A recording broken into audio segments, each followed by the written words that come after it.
L'anxiété, c'est quelque chose que vraiment énormément de gens souffrent.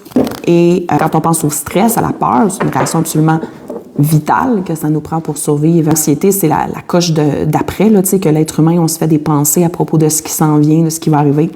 Et ça nous plonge dans un état souffrant. Par exemple, dans le cas d'anxiété sociale, de s'exposer à répétition pour se faire la preuve que le danger qu'on imagine n'est pas réel. Puis ça fonctionne, mais ça fonctionne, moi je trouve, ça fonctionne en surface.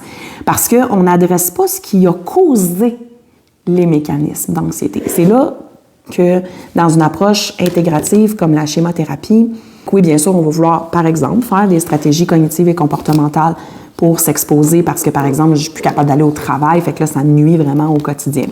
Qu'est-ce qui arrive quand on ressent de l'anxiété? Souvent, très souvent, le besoin de sécurité n'est pas comblé en ce moment, mais ne l'était pas non plus durant l'enfance, de différentes manières, et souvent le besoin de limite aussi.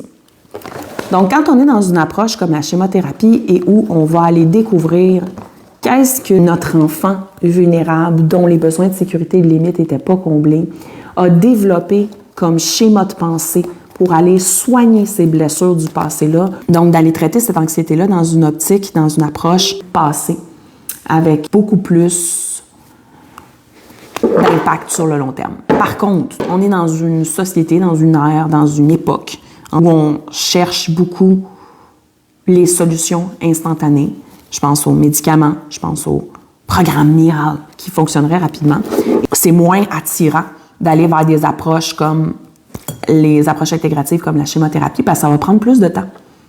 Tu vois un petit peu qu'est-ce que je t'explique, quel besoin affectif, pourquoi, comment, dans quel type d'épisode, avec qui, pourquoi, quelle attitude, a créé quel schéma, pourquoi, qu'est-ce qu'il réactive, comment je peux prendre soin, comment je peux guérir dans mon passé, dans mon présent. Au niveau de mon enfant anxieuse qui est activé dans X, Y, Z situation. Tu vois-tu comme un petit peu, ça va être plus compliqué. Est-ce que c'est supposé nous arrêter parce que c'est plus compliqué? Moi, non.